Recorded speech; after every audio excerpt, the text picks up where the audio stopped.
최대 8cm. 8cm. 와, 수술한 거 아니에요? 수술? 키를 줄이는 요인 중에 시상면 불균형이라고 어렵게 얘기하는 것도 있어요. 골반이 예를 들면 전방경사가 되어 있으면 골반이 그렇게 아래로 돌아간 부분을 보상하기 위해서 허리는 더 뒤쪽으로 휘어집니다. 바로 갈 수 있는 거로 돌아가게 되니까 당연히 길이는 줄어들겠죠. 성장판이 다치면 큰다는 건 의학적으로 사실 불가능한 거죠.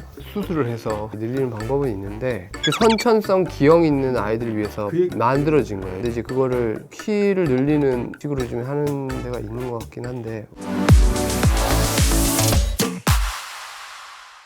마디마디 속 이야기 우리 동네 정형외과. 질문 하나씩 드리겠습니다. 선생님들의 키가 궁금해요. 제일 큰 애부터 제일 큰 저는 181, 2 왔다 갔다 합니다. 저는 176. 174? SNS에 그런 영상이 있어요. 키 크는 운동. 이 키 크는 운동을 하면 성장판이 다쳐도 키가 클 수 있다. 우리 선생님들이 한번 봐주시면 좋을 것 같아서.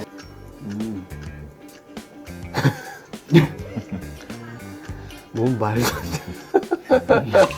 아, 예, 끝이에요? 네. 아, 몇 cm 큰데요? 최대 8cm. 8cm. 와, 수술한 거 아니에요? 수술? 이 운동을 봤을 때 좀 꾸부정한 자세가 펴진 자세가 되면서 키가 좀 크게 된 게 아닌가. 근데 9cm는 좀 아닌 것 같은데? 의학적으로 봤을 때 키가 큰다 하면 뼈가 길이가 늘어났다는 거 아니에요? 뭐 발바닥이 두꺼워질 수도 있겠지만 일단 성장판이 열려있는 사람 같지는 않고 근데 성장판이 다치면 뼈가 이렇게 엿가락처럼 튀는 성질이 있고 고무처럼 늘어나는 건 아니니까 큰다는 건 의학적으로 사실 불가능한 거죠. 저렇게 이제 키가 자란다라고 얘기를 하면 좀 구겨져 있었던 척추가 약간 바르게 정렬이 되면서 키가 좀 커지는 것처럼 보일 수는 물론 있죠. 특히나 이제 등뼈가 휘어져 있는 거는 웬만해서는 이게 잘 펴지지가 않아요. 완전히 펴지지 않더라도 너무 꾸부정한 상태는 당연히 이제 키를 줄이는 요인이 되기 때문에 저렇게 스트레칭하는 운동을 반복적으로 해서 등이 좀 펴지고 목도 꾸부정했던 게 좀 바르게 되고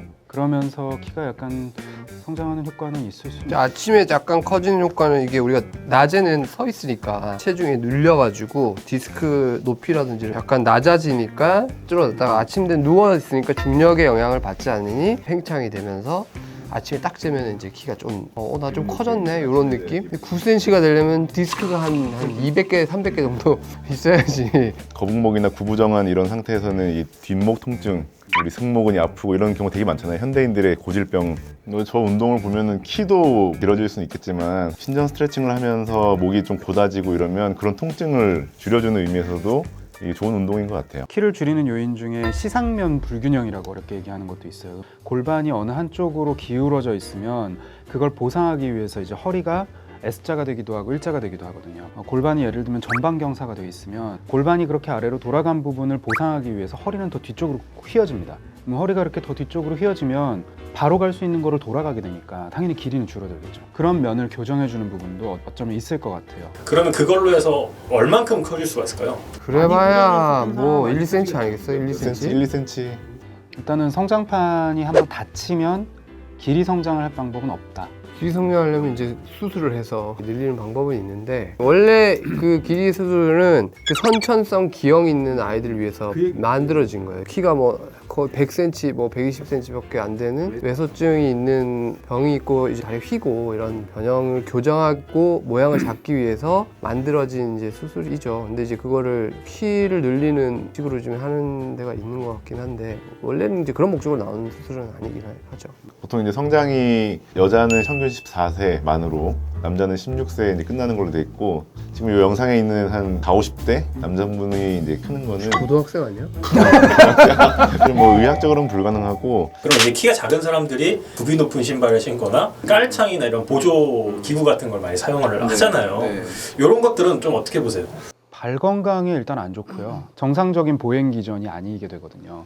당연히 그렇게 발 건강에 안 좋은 보행 자세를 하다 보면 허리나 고관절 이런 다른 관절들에도 무리를 줄 가능성은 높습니다. 근데 뭐 사실 키가 내가 작다고 구두 밑에 15cm짜리 깔고 이러지는 않을 테니까 8cm에서 맞습니다. 8cm. 와. 근데 그러다 발목이 다칠 것 같은데. 그러니까 한번 꺾어지면은 뭐 본인 정신 그렇지, 건강에 그렇지. 8cm가 도움이 된다면 저는 발 전문가는 아닌데 그 너무 굽이 없는 것도 혹은 맨발로 땅바닥을 다니는 것도 또 발 건강에 안 좋다고 해요. 그러니까 적당한 굽 필요하고. 지금 이 영상에서 보면은 이제 발 뒤꿈치를 이렇게 번쩍번쩍 들어올리는 영상도 있는데 이런 거는 이 종아리 근육이나 이런 아킬레스건의 건강에서도 뭐 도움이 많이 될 것 같습니다. 이제 자녀를 둔 분들은 자녀들의 키 성장에 대해서 굉장히 예민하다. 어떻게 해야지 우리 아이들의 키를 조금 쑥쑥 키울 수 있을까요? 사실은 이제 키는 유전자. 네. 유전인데 델롬델이에요.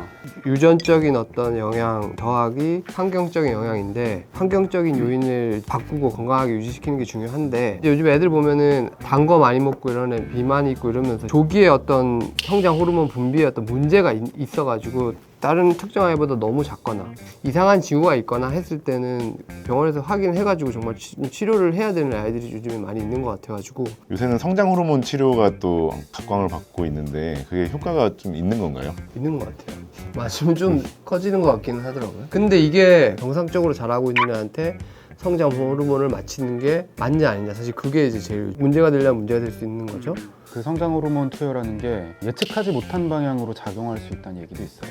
실제로 그게 아이들한테 소화 당뇨를 유발하거나 부작용을 사실 만들 수가 있는 거기 때문에 너무 무분별하게 욕심을 부리는 건 좀 아닌 것 같고 그렇지만 좀 어떤 문제가 있어가지고 크지 못하는 상황이 있다면 뭐 충분히 치료를 해서 클 수 있게 도움을 줄 수는 있는 것 같아요. 환경적으로는 최대한 성장을 저해할 만한 요인들을 배제하고 적당한 운동, 균형 잡히고 충분한 식사. 좋은 운동하면 되는 거 아니야? 이런 운동은 키가 큰다 그러면 성인한테 더 적용을 할 만한 그런 운동인 것 같고 아이들과는 연관성이 떨어지는 것 같아요. 그 속설 중에 살이 키로 간다라는 말이 있잖아요. 우리 옛날에 이제 가난할 때는 진짜 못 먹어서 영양 부족으로 키가 안 크는 사람들이 분명히 있단 말이죠. 살이 쪘다는 건 뭐 영양소를 뭐 많이 먹었다, 집이 좀 산다. 많이 먹으면 본인의 키까지는 충분히 클 수 있다 이런 얘기가 아닐까. 그 살이 어떻게 키로 가는 난 연결이 사실 안 되거든. 지방이 안 좋은 영향을 끼치면 안 좋은 영향을 끼쳤지 갑자기 키로 연결되는 거는 전혀 연결성이 없는 것 같긴 해. 오히려 그런 살이 너무 찌고 이러면은 안 좋은 영향이니까 체중 좀 빼줘야지 더 건강하게 클 수 있을 것 같아요. 키가 더 크게. 성인이 돼서 키가 더 클 수는 없다. 이 운동으로는 본인의 원래 키를 키울 수는 없지만 자세 교정이나 이런 걸로 숨은 키를 찾을 수 있다. 우리 애가 과도하게 비만이 있거나 너무 뚱뚱할 때 살이 나중에 키로 변할 거다 이런 잘못된 생각은 가지지 말고 적당한 운동을 통해서 건강한 식단을 통해서 우리 아이가 잘 성장할 수 있게 관리를 해주는 게 중요할 것 같습니다.